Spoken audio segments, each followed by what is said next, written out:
Bonne, ils ont vidé Nanterre, ils ont vidé, etc. Et tout l'UCJML, enfin bref, tous, Vincennes.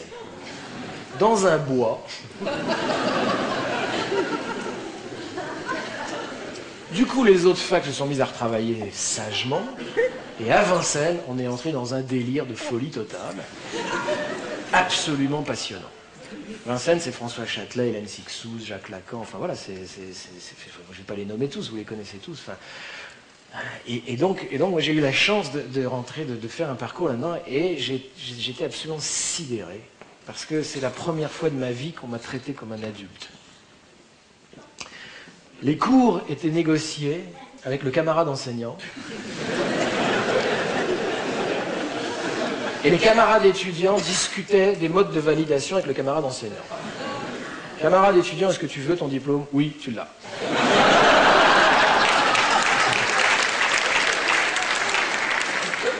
Et contrairement à ce qu'a écrit le Figaro à l'époque, je n'ai personnellement jamais assisté à de la triche, à de l'absentéisme, enfin bref, à tout ce qu'on pourrait imaginer dans un système comme ça. Au contraire, j'ai vu des gens bosser comme des malades.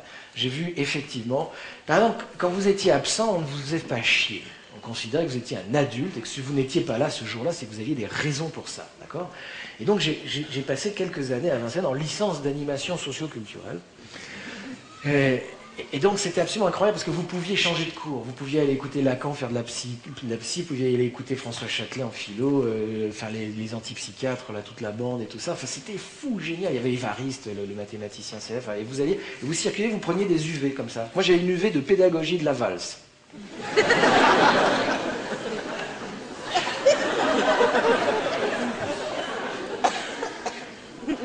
Sciences de l'éducation.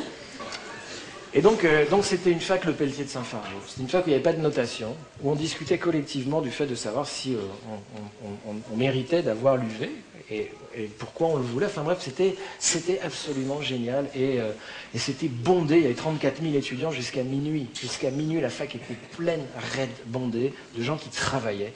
Il y avait très peu de jeunes, très peu de 18 ans sortis du bac, très peu. Et plutôt, la moyenne d'âge, ils avaient fait des études, la moyenne d'âge était beaucoup plus âgée que ça. C'était plein de travailleurs qui revenaient faire des études, écouter. C'était du rapport au savoir, quoi. C'était le Pelletier de Saint-Fargeau. Cette fac a été détruite, rasée par Chirac et Alice Saunier-Céité en 4 nuits du mois d'août de l'année 1980, juste avant qu'ils perdent les élections et que la gauche arrive au pouvoir, parce que cette fac a fini par leur poser un problème insurmontable, c'est que ça marchait et qu'on s'arrachait les étudiants qui sortaient de Vincennes.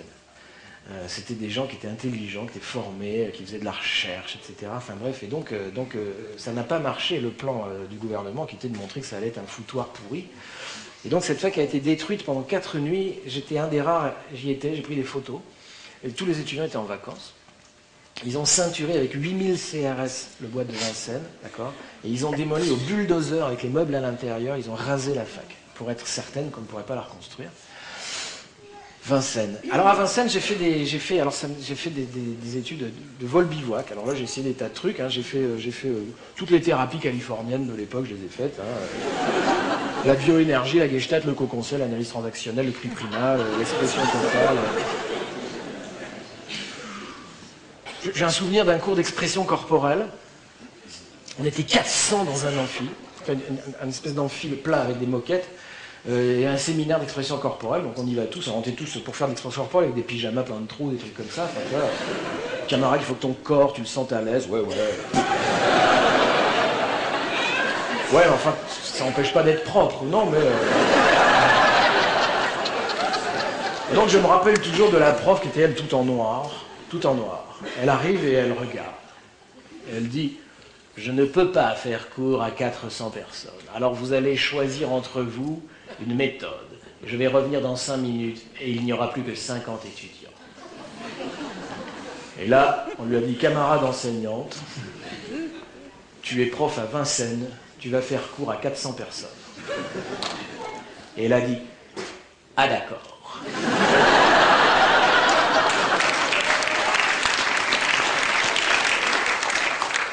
Alors là, elle est venue au milieu, mais c'était énorme, vous étiez comme ça, vous voyez, on était ça dans un putain de truc, on était tous là en pyjama troué, comme ça. Là, elle a touché la tête d'un mec, et elle lui a dit, camarade, tu fais une proposition gestuelle aux autres. tous les autres fumiers, genre...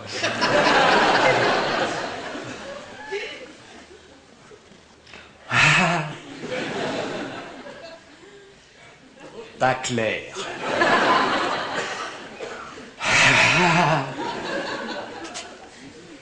Pas clair.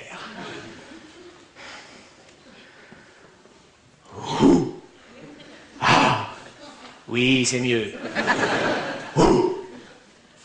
Oui, c'est mieux.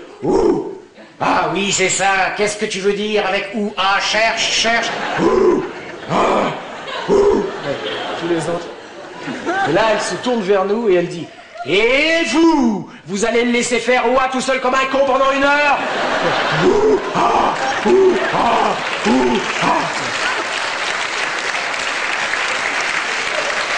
400 personnes. Le journaliste du Figaro. Vincennes, une bande de drogués. Plus rien à voir avec Sciences Po. Hein.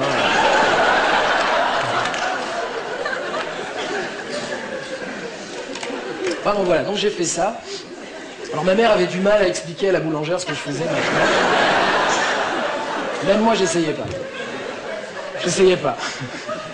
Ouais, tu sais, maman, on a fait de la bioénergie, on s'est tous mis par terre en tapant du poing, en criant maman. Et quand on était 80, on s'est tous mis à pleurer en criant maman. Maman! Comme ça, ce truc. J'ai une copine qui est venue me voir un jour, elle n'est plus jamais revenue. Et donc voilà, donc j'ai fait ça, et puis voilà, et puis j'ai complètement raté mon ascension sociale, comme je vous ai annoncé, c'est-à-dire que curieusement, quand je regarde ce que je gagne aujourd'hui, ce que gagnait mon père à l'époque, je gagne moins que lui, en fin de compte, je veux dire, parce qu'il a fini, il était comptable, il est vraiment pas un riche, mais enfin vous savez, en grimpant, c'était les années 60, poète, machin, truc, il a quand même fini par être plus ou moins directeur financier dans une boîte de pub, la pub ça paye bien, enfin, il a eu un salaire sur la fin de sa vie qui était... il n'a jamais été foutu de sortir de son HLM, au lieu d'acheter les saucisses par 2, il les achetait par 12 et il en achetait 8, mais... Mais bon, si vous voulez, je ne l'ai pas rattrapé. Enfin, c'est pas vrai. Pourtant, je suis pété de diplôme. Hein. J'ai passé, lui, il a que le premier bac. Ma mère a les deux, le bac rinçage et le bac lavage.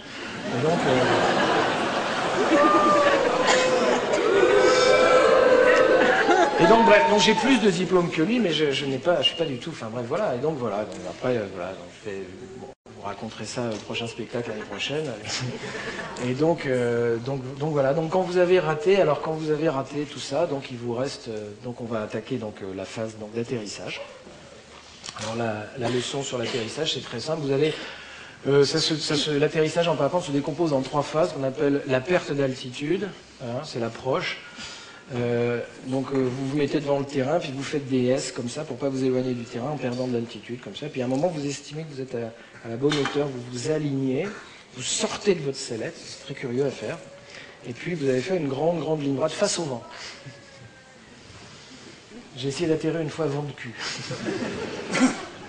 Quand vous voyez le sol qui fait... ça va pas le faire. Regardez, sur le ventre, comme ça, avec la voile qui vous tire pendant 200 mètres.